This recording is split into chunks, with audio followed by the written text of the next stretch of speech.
warahmatullahi wabarakatuh. Selamat pagi semua. Pagi. Perkenalkan, kami dari kelompok 4. Kami akan mempresentasikan hasil kerja kelompok kami tentang surat menyurat dan korespondensi. Perkenalkan, saya sendiri Wanita Linting. Di sebelah saya ada Bayu Setiawan. Saya Samir. Saya Maria Servina. Saya sendiri Kristina Septiana Linda. Submateri yang kami ambil, yang pertama pengertian, yang kedua perbedaan, yang ketiga fungsi surat, tujuan surat, jenis korespondensi dan ciri surat, struktur surat, unsur-unsur dan contoh surat, cara menulis surat, dan yang terakhir kesimpulan. Yang pertama, pengertian. Menurut Kamus Besar Bahasa Indonesia atau KBBI, kata korespondensi adalah perihal surat menyurat yang memiliki hubungan. Korespondensi adalah suatu kegiatan surat menyurat yang dilakukan oleh seorang individu kepada pihak lain. Tujuan pengiriman surat bisa dikirimkan baik kepada individu lain, organisasi, perusahaan tertentu. Istilah korespondensi secara kerja dikenal sebagai surat menyurat yang ditujukan untuk kepentingan bisnis. Selanjutnya, perbedaan surat resmi dan surat tidak resmi. Di dalam surat resmi menggunakan kop surat, sedangkan di dalam surat tidak resmi tidak menggunakan kop surat.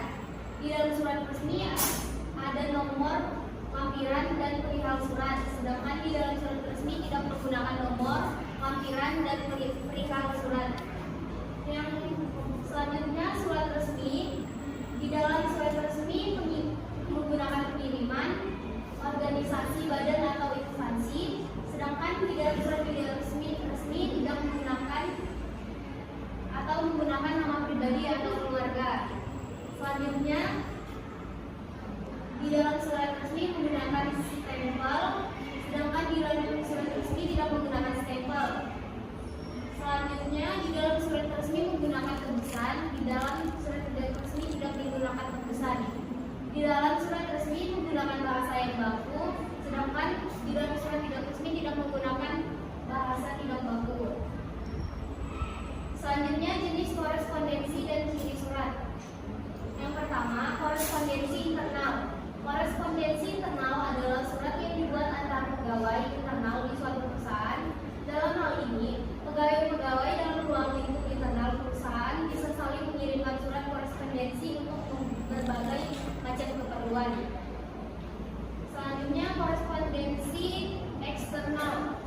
Korespondensi eksternal adalah surat yang dibuat dengan pihak luar perusahaan. Surat ini dibuat untuk menyampaikan pesan kerjasama yang akan dilakukan suatu perusahaan dengan perusahaan lainnya. Setelah satu pihak telah menyampaikan tujuan kerjasama, perusahaan yang dituju akan memberikan balasan atas surat yang telah dikirimkan. Balasan ini bisa berupa penolakan atau persetujuan. Surat pribadi. Surat pribadi adalah surat yang digunakan untuk kepentingan pribadi. Surat dapat berupa korespondensi antara sesama teman atau keluarga. Ciri-ciri surat pribadi. Yang pertama, tidak menggunakan kop surat. Kedua, tidak ada nomor surat.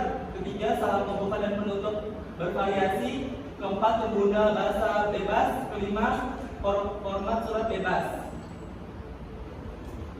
Surat resmi. Surat resmi adalah surat yang digunakan untuk kepentingan resmi, baik perseorangan, instansi maupun organisasi. Misalnya undangan, surat edaran, dan surat pemberitahuan. Ciri-ciri surat resmi. Menggunakan kop surat apabila dikeluarkan organisasi, ada nomor surat, lampiran, dan perihal. Menggunakan salam pembuka dan salam penutup yang formal. Menyertakan kap atau stempel dari lembaga resmi. Ada aturan format baku. Surat niaga. Surat niaga digunakan bagi badan yang menyelenggarakan kegiatan usaha niaga seperti industri usaha jasa. Surat niaga terdiri atas surat jual beli, kwitansi, dan perdagangan.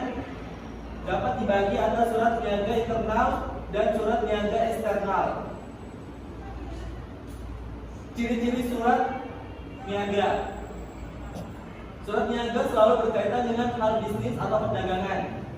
Dibuat secara resmi dengan bahasa baku dan ketentuan penulisan surat yang baik. Menggunakan kata-kata yang baik dan persuasif untuk menarik perhatian.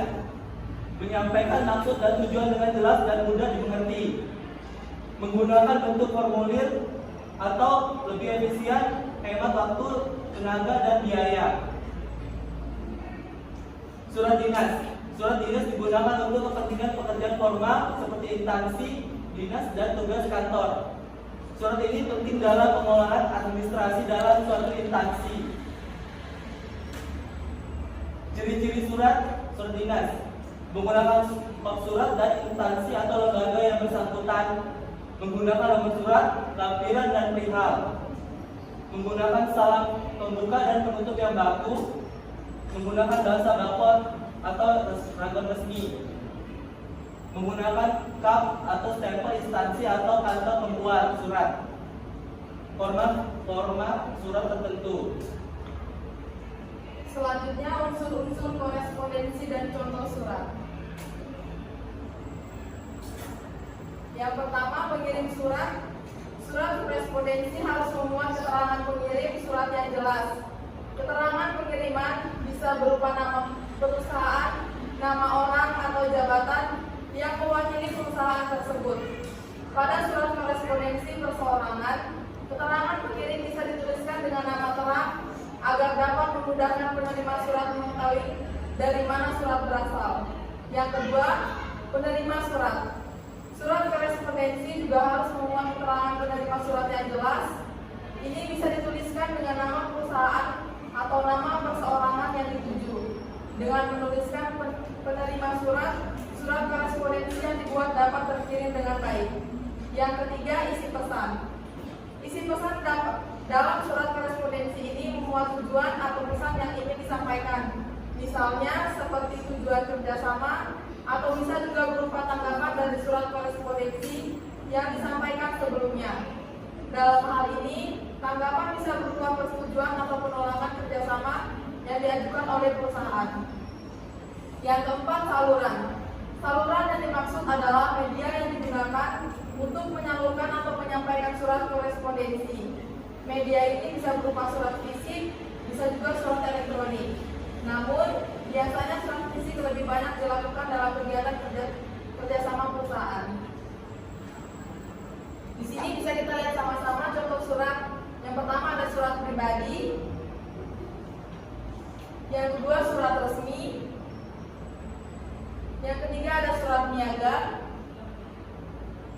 dan yang terakhir ada surat dinas. Fungsi surat. Yang pertama, media komunikasi, yang kedua bukti tertulis, yang ketiga alat pengingat, yang keempat bukti historis, yang kelima pedoman kerja, yang keenam duta organisasi.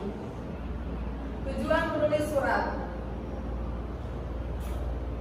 Yang pertama, menyampaikan informasi ada berita kepada pihak lain. Yang kedua, ingin mendapatkan informasi laporan atau tanggapan. Yang ketiga, menyampaikan maksud tertentu atau isi hati penulis. Yang keempat, memperlancar arus informasi sehingga komunikasi menjadi lancar. Selanjutnya, struktur surat. Struktur surat tidak resmi terdapat 7 poin, yaitu yang pertama tanggal surat, kedua nama penerima surat, ketiga alamat penerima surat, keempat pembuka, kelima isi, keenam penutup, dan yang terakhir nama dan tanda tangan pengirim.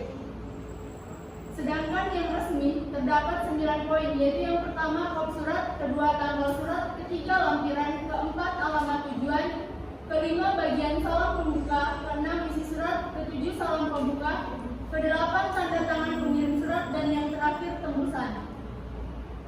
Adapun cara menulis surat yaitu surat tidak resmi. Terdapat 4 poin. Yang pertama menentukan tempat, tanggal, dan waktu. Yang kedua menentukan nama penerima. Yang ketiga perhatikan nama penulisan nama penerima. Yang keempat menulis salam pembuka, isi surat, dan salam penutup. Sedangkan yang resmi terdapat 7 poin, yaitu yang pertama tulis nama dan informasi kontak. Yang kedua cantumkan tanggal. Yang ketiga sertakan nama penerima dan informasi kontak. Yang keempat tulis salam. Kelima tulis isi surat. Keenam sertakan tanda tangan. Dan yang terakhir koreksi surat. Sekian presentasi dari kami. Jika ada yang ingin bertanya silakan.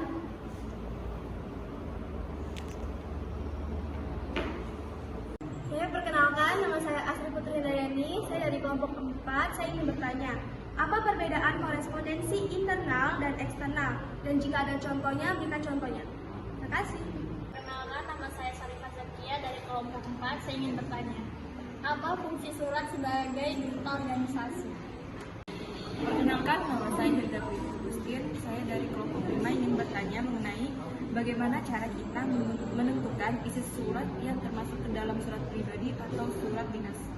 Sekian, terima kasih. Baik, kami akan menjawab pertanyaan dari Astri Putri Handayani dari kelompok 4. Kami ulangi pertanyaannya. Apa perbedaan korespondensi internal dan eksternal? Dan jika ada contohnya, berikan contohnya. Korespondensi eksternal yaitu surat menyurat yang dilakukan bagi setiap organisasi, baik pemerintah maupun swasta, atau surat menyurat yang dilakukan oleh kantor atau bagian-bagiannya dengan pihak luar. Sedangkan korespondensi internal adalah surat menyurat yang dilakukan antar unit kerja atau bagian di dalam organisasi. Surat menyurat yang dilakukan oleh orang-orang dalam suatu kantor, termasuk hubungan antara kantor pusat dengan kantor cabang. Contoh korespondensi internal, surat yang dikirimkan OSIS kepada setiap kelas, surat yang dikirimkan kepala dinas pendidikan terhadap salah satu staf. Contoh korespondensi eksternal, surat permohonan mengikuti lelang yang dikirimkan perusahaan kepada pemerintah. Contoh selanjutnya, surat undangan dari panitia pentas seni kepada para siswa di sekolah. Sekian pertanyaan dari Astri Putri Handayani. Terima kasih. Sekian jawabannya. Sekian pertanyaan dari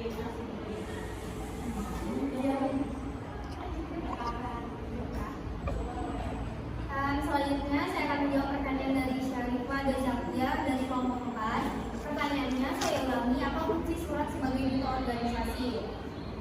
Jawabannya, sebagai duta organisasi, pengertian dari surat adalah sebagai wakil dari suatu organisasi untuk menyampaikan informasi terkait organisasi tersebut kepada penerima surat.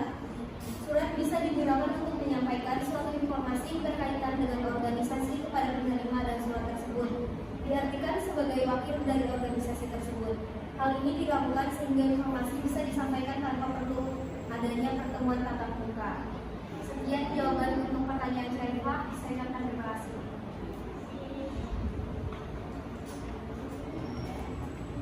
Yang ketiga, pertanyaan dari Hilda Priti Agustin dari kelompok 5. Saya ulangi pertanyaannya, bagaimana cara kita menentukan isi surat yang termasuk ke dalam surat pribadi atau surat dinas? Jadi, jika surat dinas itu ditulis dengan bahasa yang resmi dengan menggunakan kata baku dan berdasarkan tata tulis dan ejaan yang benar. Jadi, jika teman-teman menemukan surat yang seperti ini, berarti ini termasuk ke dalam surat dinas. Sedangkan surat pribadi biasanya surat yang ditulis oleh seseorang untuk ditujukan kepada orang lain yang bersifat pribadi dan biasanya tidak menggunakan kata baku. Jadi ini termasuk ke dalam surat pribadi. Demikian jawaban dari saya. Terima kasih. Di sini kami akan menyimpulkan hasil kerja kelompok kami. Yang pertama, korespondensi atau surat menyurat adalah salah satu bentuk komunikasi dengan menggunakan surat sebagai alat. Oleh karena itu, korespondensi merupakan salah satu alat komunikasi yang sangat penting dan setiap waktu dilakukan dalam tugas sehari-hari dalam kantor. Yang kedua, surat merupakan salah satu alat komunikasi tertulis yang berasal dari satu pihak dan ditujukan kepada pihak lain untuk menyampaikan berita dengan demikian jelas bahwa surat sangat penting, artinya dalam membantu memperlancarkan tercapainya tujuan organisasi. Dan yang ketiga, perlu diusahakan agar dapat membuat surat dengan baik, sebab penilaian negatif terhadap surat akan dapat mempengaruhi pula penilaian negatif dalam organisasi. Sekian presentasi dari kami pada pagi hari ini. Kami akhiri. Selamat pagi dan terima kasih.